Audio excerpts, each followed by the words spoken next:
বিশ্বকাপ ফাইনালের পর আর্জেন্টিনা শিবিরে নেমে এসেছে হতাশার ছায়া। তবে পরাজয়ের চেয়েও বেশি আলোচনায় উঠে এসেছে দলের কয়েকজন তারকা ফুটবলারের সামাজিক যোগাযোগ মাধ্যমের বার্তা।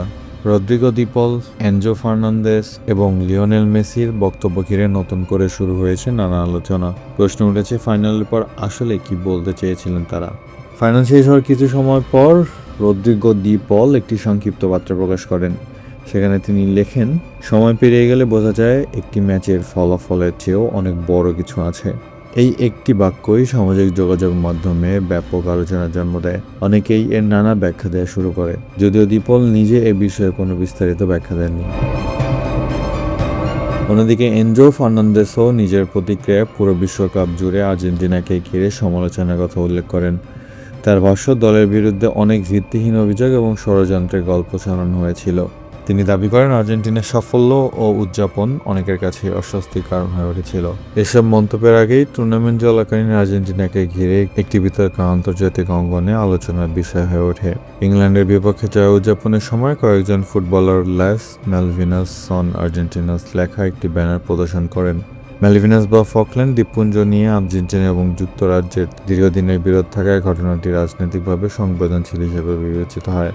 বিভিন্ন আন্তর্জাতিক সংবাদ মাধ্যমে এ বিষয়ে আলোচনা হলেও এ বিষয়ে কোনো আনুষ্ঠানিক শাস্তির ঘোষণা পাওয়া যায়নি।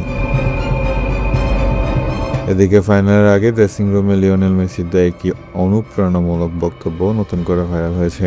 সেখানে অধিনায়ক সতীর্থদের শান্ত থাকার আহ্বান জানান। তিনি বলেন, ম্যাচের শুরু থেকেই মাথা ঠান্ডা রাখতে হবে, বাইরের সবকিছু ভুলে খেলার দিকেই মনোযোগ দিতে হবে। একই সঙ্গে একে অপরের জন্য এবং দেশের জন্য সর্বোচ্চটা দেওয়ার আহ্বান জানান তিনি। বিশ্বকাপের শিরোপা শেষ পর্যন্ত আর্জেন্টিনার হাতে ওঠেনি, তবে ফাইনালের পর ডিপলের আবেগঘন বার্তা, এনজো ফার্নান্দেসেরও মন্তব্য এবং মেসির অনুপ্রেরণামূলক বক্তব্য মিলিয়ে নতুন করে আলোচনা শুরু হয়েছে দলটির মানসিক অবস্থা নিয়ে। তবে এখানে একটি বিষয় গুরুত্বপূর্ণ, সামাজিক যোগাযোগ মাধ্যমে এসব পোস্ট নিয়ে নানা ধরনের ব্যাখ্যা ও জল্পনা ছড়ালেও এখন পর্যন্ত আর্জেন্টিনা ফুটবল অ্যাসোসিয়েশন বা খেলোয়াড়দের পক্ষ থেকে কোনো গোপন ঘটনা বা অতিরিক্ত তথ্য আনুষ্ঠানিকভাবে প্রকাশ করা হয়নি। তাই এসব বার্তার অর্থ নিয়ে নিশ্চিত সিদ্ধান্তে পৌঁছানোর কোনো সুযোগ নেই। ফাইনালের হার আর্জেন্টিনার জন্য নিঃসন্দেহে একটি বড় ধাক্কা ছিল, কিন্তু তাদের বার্তাগুলো দেখিয়ে দেয় এই পরাজয় শুধু ম্যাচের ফল নয়, এটি ছিল একটি দীর্ঘ বিতর্কিত এবং আবেগঘন বিশ্বকাপ অভিযানের সমাপ্তি।